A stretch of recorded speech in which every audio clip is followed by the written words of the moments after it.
रामू अपनी पढ़ाई पूरी करके सालों बाद अपने गांव लौटा था।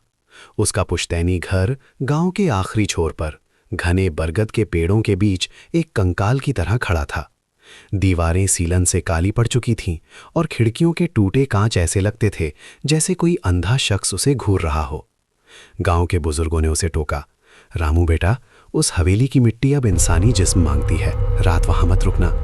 पर रामू ने हंसकर टाल दिया, चाचा, भूत सिर्फ कमजोर दिमाग का वहम होते हैं। रात के 2 बजे थे। बाहर झींगुरों का शोर अचानक बंद हो गया। सन्नाटा इतना गहरा था कि रामू को अपनी ही धड़कन सुनाई दे रही थी।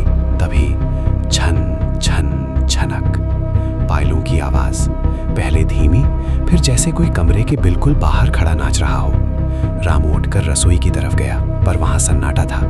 अचानक चूल्हे पर रखा लोहे का तवा खुद ब खुद फर्श पर गिरा। रामू की सांसें फूलने लगी।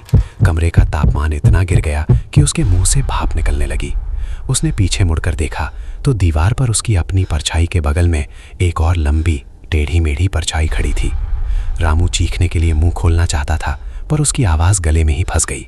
उसने भागने के लिए दरवाजे की तरफ हाथ बढ़ाया, लेकिन लकड़ी के भारी दरवाजे खुद ब खुद बंद हो गए और उन पर लोहे की जंजीरें ऐसे लिपटी जैसे कोई सांप हो। तभी अंधेरे कोने से एक औरत की दबी दबी हंसी गूंजी, जो धीरे धीरे चीख में बदल गई। रामू, बहुत देर कर दी तुमने आने में। मिट्टी भूखी है और तुम्हारी रगों में दौड़ता खून बहुत गर्म है। अब हम हमेशा साथ रहेंगे, इसी दीवार के पीछे। रामू ने देखा कि फर्श से खून रिसने लगा था और दीवार की दरारों से सफेद लंबे नाखून बाहर निकल रहे थे, जो उसे अपनी ओर खींच रहे थे। सुबह जब सूरज की पहली किरण पड़ी, गांव वालों ने रामू को हवेली के मुख्य द्वार पर बेहोश पाया। उसके गले पर नीले उंगलियों के निशान थे, जैसे किसी ने उसे घोटने की कोशिश की हो। रामू ने उसी वक्त गांव छोड़ दिया, लेकिन आज भी जब वो सोता है, उसे अपने बिस्तर के नीचे पायलों की वही छन छन सुनाई देती है। उसे महसूस होता है कि वो औरत आज भी उसके ठीक पीछे खड़ी मुस्कुरा रही है।